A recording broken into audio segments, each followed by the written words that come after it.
Okay, let's go.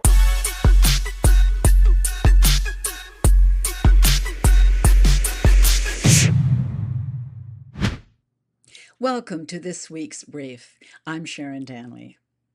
This week we're highlighting two pieces from Paul's Parallels and one from the Citizens of Toronto Substack. 5 minutes at the mic, 4 years in the building. The line item is a lie, and RapidTO and the Risky Red Lines by Paul Macchiusi. In our first video, we mentioned a fight that would receive its own episode down the line, and this is it. The RapidTO battle on Bathurst and Dufferin and everything that happened around it. On June 19, 2025, a Bathurst streetcar derailed at Bathurst and Dundas. Commuters were stranded, cars were diverted, and it exposed once again just how unreliable the TTC had become. At the end of the morning rush hour this morning, we had one of our new streetcars was pushing one of our older streetcars that had become disabled, and it was pushing it from King Street up onto Bathurst to get it out of traffic and into the Wolseley Loop, which is just north of Queen. Unfortunately, there was some debris in the track that was left from the rainfall overnight, and so that combined with the push of the newer car caused it to just sort of jump the track a little bit. It wasn't an isolated incident. Bunching and gapping on the affected routes, delays reported on near-daily basis, and the TTC's own 2024 annual report admitting that 15% of streetcars are frequently sidelined for repairs. This is a transit system already struggling to deliver reliable service on a day-to-day basis. So what was their answer to fix this? RapidTO. Dedicated bus lanes painted red down Bathurst and Dufferin, sold as the fix for a transit system that can't stay on time. If we remove the users of the road, we could always be on time, is the exact mindset these red lanes describe. Accountability, as we have explored previously, is what is missing in Toronto and its institutions. The TTC has not been held accountable for their shortfalls, and instead of attempting to properly fix them, they're pointing their finger to the public and demanding we clear the way for them for 3-minute time savings if you're using the transit lanes for the entirety of the way, if you're able to get on a bus or a streetcar that's absolutely on time. The real price tag? $8 million, closed businesses, and sidewalks that become less safe. Put plainly, prioritizing transit lanes means removing curb access on a street that has both houses and business. With that comes the removal of parking and stopping. So where do those vehicles go? They are pushed somewhere else, creating new forms of traffic that didn't experience it before.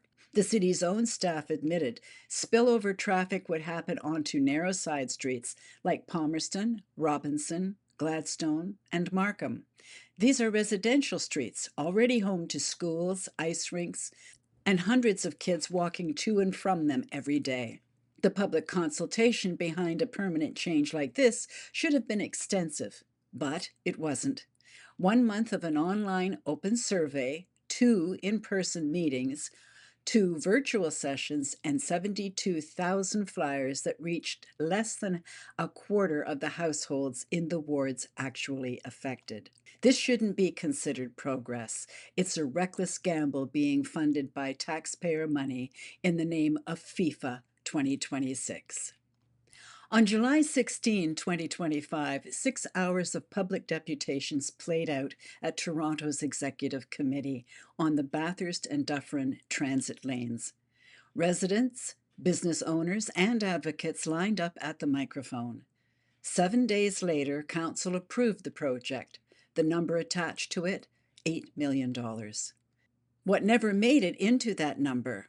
The cost of the 6 hours it took to hear from the public in the first place. Using published councillor salaries, that single session alone ran approximately $9,632 in government time before a single dollar of staff preparation was counted. The staff report that made those deputations possible represents weeks of work across transportation services, TTC coordination, and legal sign-off, a conservative estimate puts that at $67,200. The council vote itself, another $6,373. And when the red paint on Bathurst went down that November and started peeling within weeks, the city picked up roughly $40,831 of the repair bill on a cost-sharing arrangement with the contractor. Add it up. 67,200 in report preparations, 9,632 for the deputation session, 6,373 for the council vote, 7,500 in aftermath management, and 40,831 in repair costs. The overhead that never appears in the $8 million file, approximately $131,536. That same year, 5 Toronto councillors flew to Taipei to study smart city design.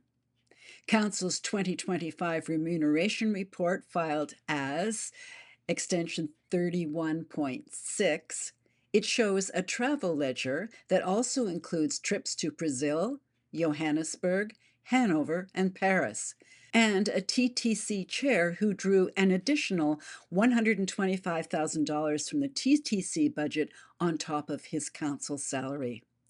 None of that is hidden. It's disclosed in a report tabled, noted, and moved on from. The process may be transparent, but the connection between the process and the outcome isn't. That's what the paper trail looks like, but showing up isn't always the same as being heard. If this is opening your eyes to how Toronto actually runs, hit subscribe and drop a like. You can follow along with us on YouTube, Substack, and Instagram as we expose the dirty dealings of Toronto City Hall. So who exactly shows up? In Toronto, anyone can sign up to speak and make a deputation. No residency requirement, or any requirement for that matter, which proves someone actually pays taxes in the city. But when you look at cities like Vancouver, Ottawa, Calgary, even Mississauga, they all impose tighter rules than Toronto does. This simply leads to organized advocacy groups using the gap to their advantages, and other times to a councillor or mayor advantage. The deputation slot is 5 minutes, the staff report is forever, and the real decisions get shaped upstream in the policy divisions long before the room fills up. That makes this a more interesting question of who's drafting the papers they're responding to. Toronto lawyer Karima Saad has been documenting exactly that. The same faces, event after event, protests, hearings, community meetings, building a visual record of who shows up and what they're affiliated with. Her warning to the Toronto Police Services Board was blunt. Protesters seem to run the show, and she's traced a trajectory.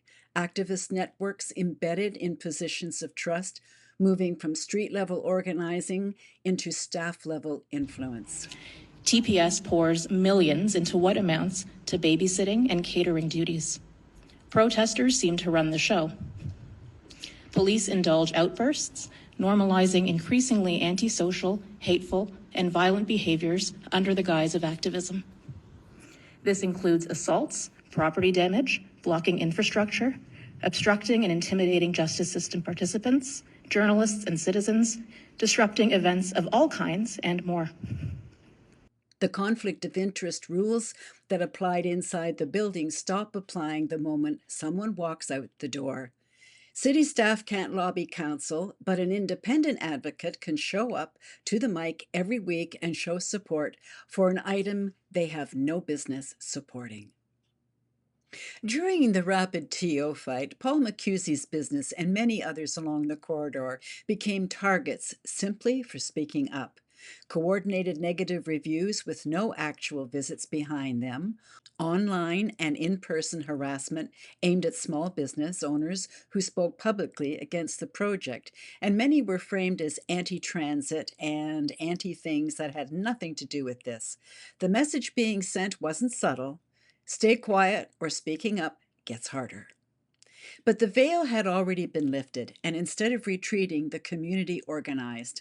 A handful of community coalitions were being formed for similar issues around the city for various reasons at the same time. And through this came the Toronto Concerned Citizens Coalition. It was formed precisely out of that pressure, and the group held its first press conference at City Hall on July 15, 2025. It was met with counter-protests, familiar activists, and even drew Councillor Bravo out to see what the noise was all about. We are here, paying attention, and ready to fight back. Toronto's procedural bylaws don't have any requirements to speak. City Council could amend its own procedure bylaw tomorrow and prioritize speakers from affected wards, require proof of residency or direct impact, cap how many people can speak for one organization, and keep written submissions open so nobody's shut out entirely. This year is an election year in Toronto, and municipal nominations opened May 1, 2026, and Election Day is October 26. The people already inside the machine don't need to organize. They're already in the building, writing the briefing notes, but the will of the people will determine the outcome of where this city is headed. The RapidTO fight ended with residents deciding that if the room wasn't going to listen, they'd get louder until it had to, and it seems like they are just getting started. If this is the first time you're hearing this real story behind the $8 million line item, that's exactly the point. Subscribe to us on YouTube, follow along on Substack, and send this to someone who still doesn't know the real story. This has been your Citizens Brief. I'm Sharon Danley. Thanks for watching. Stay up to date with Citizens of Toronto on Substack, Instagram, and YouTube. Find us at Citizens of 416 across social platforms.